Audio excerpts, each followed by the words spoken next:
đã thung lại chân về thì tôi hay tôi này hiền cái trẻ bali hiền rễ khang cảnh London chấm hala mà không biết là chỗ đi dur lên hala mà sẽ cần tum lạc lộ tí là cái din rót phur chụp anh chấm hala mà hanin GIG hanin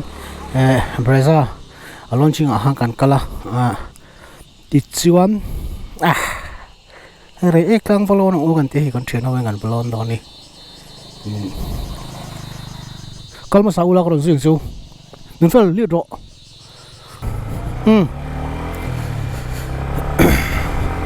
kasayangkan, cuma lama GIG Brazil launch program ahangan kala amunan nenian MP nenian Batumin miran sobangin, ichuan kan banu han hotap aya, rekang avale ngukan tia, hoin indrin ite launia weekend vamang ang ngukan tia. Tại điều thức tổ mà xe và có xìm xìm ngũ hậu em ấy cần thì cần tum cái nhìn rột phur chọc lạc lô cho tiền cần các ta đi cần tum bớt cho tăng lòn lò lo này à xe đầu tiên hi cái lòn pui mía lo tăng với lại hiện in lòn pui nghe ni sầm ni lệ Pathum với ni sầm ni lệ Pathum engine đi anh đi tu nak hiam ta thum lại mình sầm nị bali rito rồi cần câu đón mấy cái này welcome back to the channel Epi Rock there is back lời tâm trang á xe đầu tiên này có lâu lại tôi xe đầu tiên này trang ở cần lâu rằng ở vậy khát nàn cái risma in vậy khát cái lon tổ chip keng rồi tổ cấp mấy chú phủ lại lại ngal cho mình cái lon bộ chú tu apa phủ lại thâu nị ruột su rồi nghe mà su rồi su lò về lò này cần tung về sớm sớm đi kalau potong mau ke channel mình làm santai đó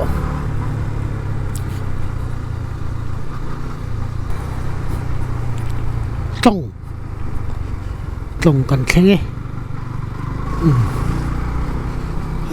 tuyên luôn rồi trồng chữ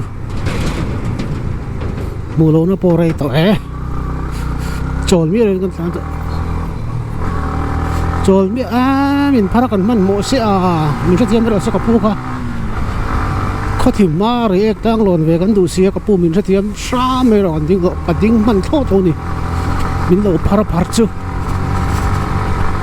sao người này anh không có số mua đâu có thâu lắm gì thì mấy anh công hi chả vắt tổ là vấn đề liền ha là rồi ép chầu hi rồi ek kala jang kal tlai pul tak chu kan ni ve mai thei ni gi ni hi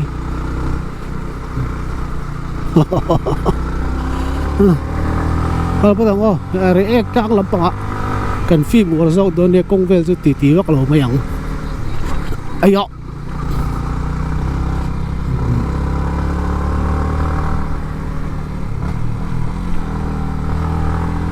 ani hi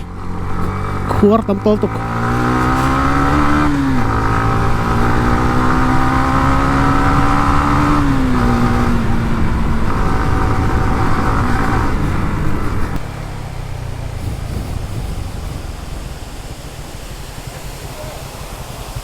Sagila môi van môi chiang tak môi sundar hai na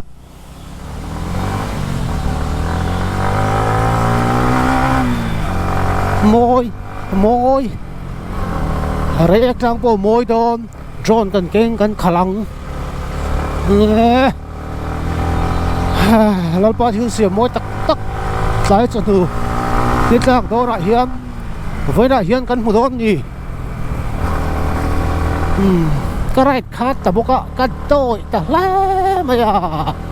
anh speed cấp hà rê này để có chuyện cái speed thì sáng chắc ngắm tổ mỏng lâu cả mà sáng chắc ngắm tổ rê này nè kalau potong anh sang chơi đi dua betul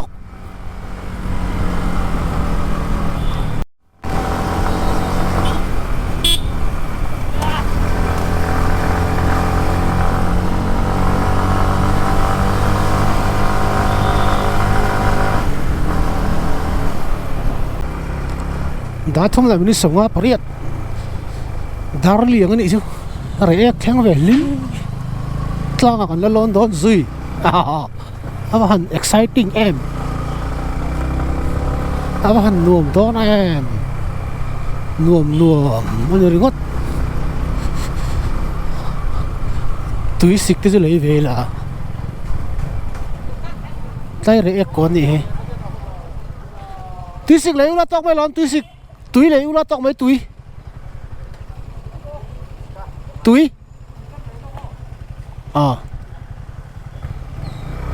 acha kan dang e sai re ek lang pan na he bai ki re ek lang kala lon pui lawa kan lon pui va hrim shimang e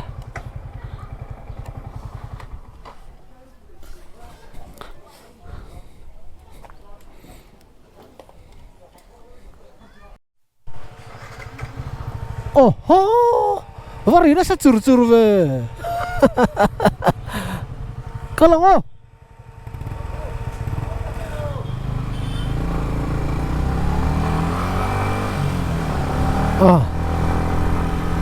let's go zoom đi drone cái khẩu thầy là bóng ở đây khối phải nhiều in cả in chiếc này nó bậy mấy số phải liên tục chúng mình hẹn lại về chúng bồi ăn lâu thì đang làm nó sao tôi nhỉ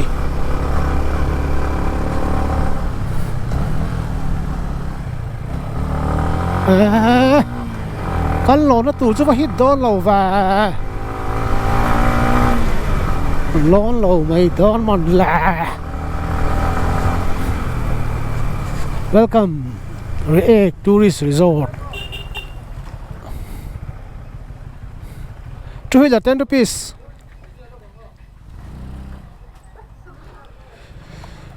Uh, 210 rupees. 9 to 5 visiting hour. 9 to 5.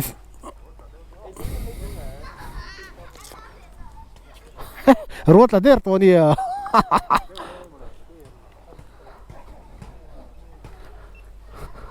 Pakatok mo yan.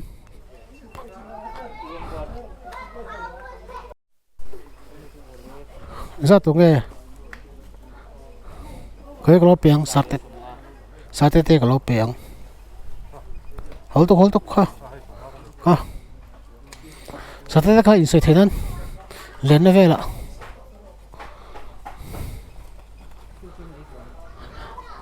Tui later. Tui om jon tok cái chứ. Bác mặc áo mỏng luôn. Sang cái tia Red Bull su. Sang tia Red Bull. Lâu thì về là Red Bull tết tết su.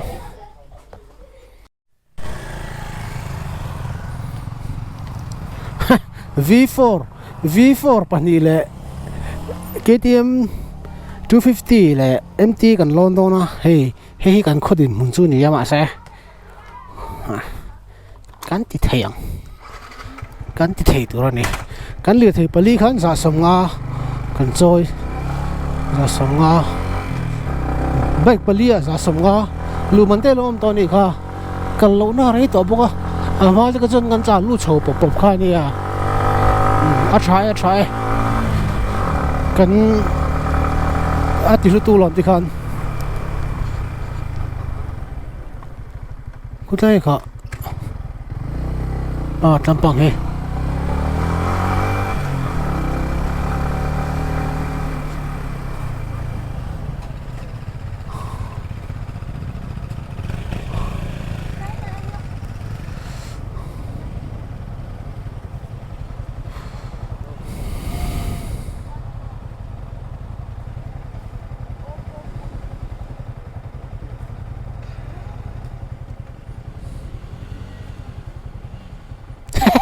Kiki.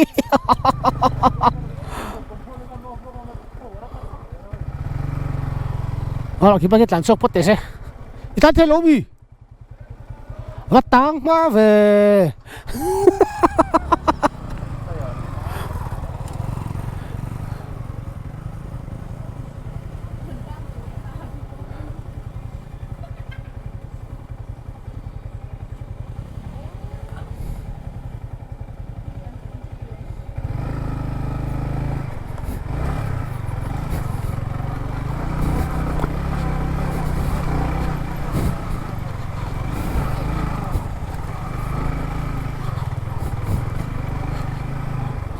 khát tang 250 ber hi tang ta tat mai 250 ber tang ta tat noi à sa te tang ma về he te kha he ni nal du let's go chukla nang ma chukla ten gear in po choro le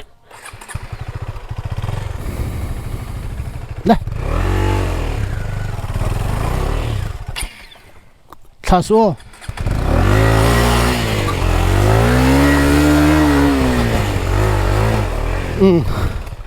có độ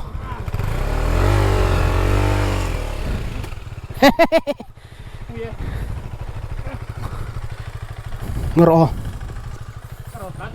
tán thèm ngô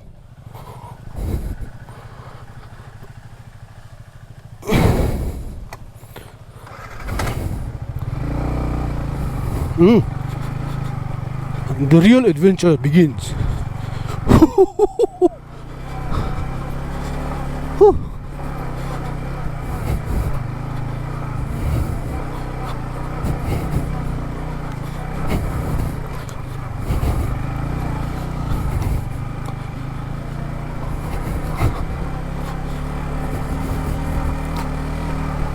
Mà là hơn về cái chú cần làm cái sự đồng quan charisma càng cao to phủ lại theo nè khi bộ tay ra này sẽ to lâu mà nó bỏ hi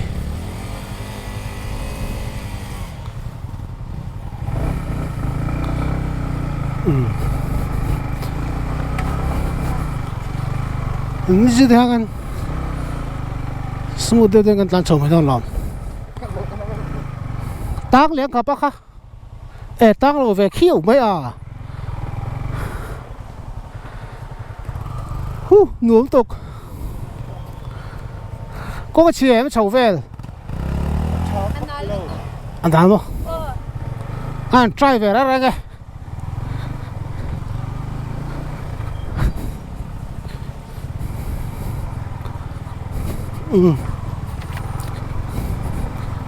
cắn lộn trùm khan charisma cắn lộn trùm khan rùa sùr thua rùa sùr lại thâu in cắn lộn à cắn thèn về mấy bốc á thì thằng sao bốc ốm luôn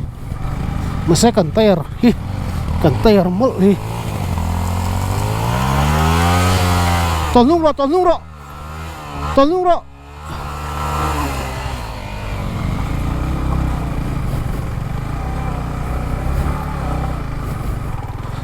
và hành nuông và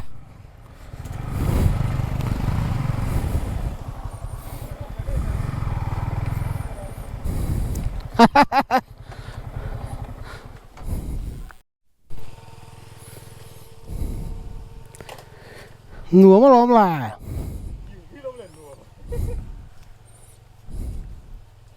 sao mà lom là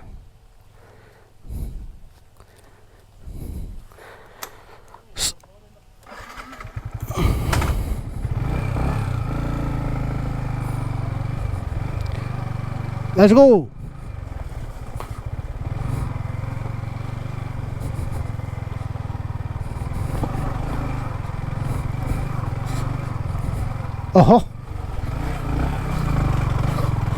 Ni lo lai kan tlak chu le du lo da na tla ni ol te mai ni tiang kong hi chon khai a sar te fa tang le ma ve sar te chu tang đâu reng mai ding hết thì hết nó sạt tết thế cái ta đón thấu cái bộ mồ chú vàng chuan cái chú con ngó ngay lâu in là Masvel đi bùi cái ngay đó thì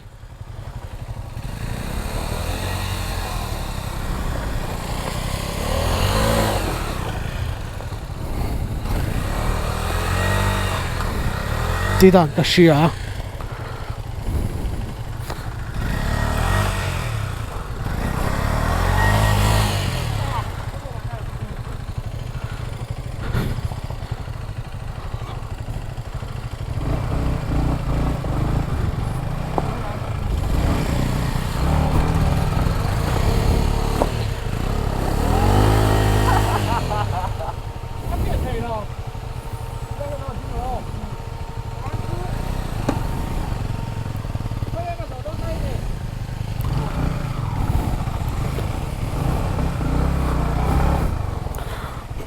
nó vào.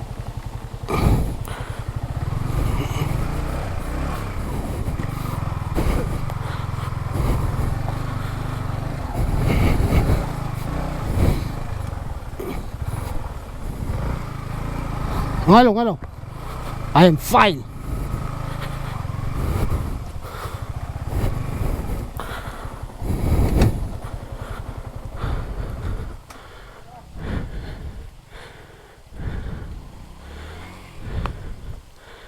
Anh còn phổ ngay. À, hình như tôi thật ngay, cần xem lâu không? Tôi đã đi rồi, dar nga, mi đã kan. Hình như tôi thật đang uа, tôi đã đi bể tôi ta, có thì mà cần xem sổ thế à, hiện. Cô làm dốc ra đi.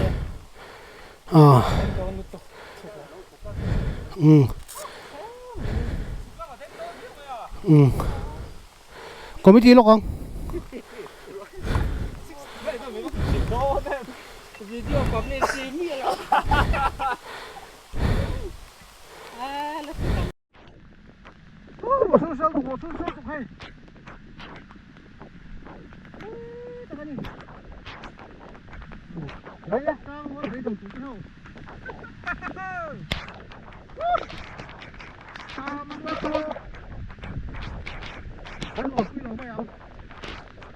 Rê càng cả lon đó là ra khai đồ cắn cái đồ bốc xia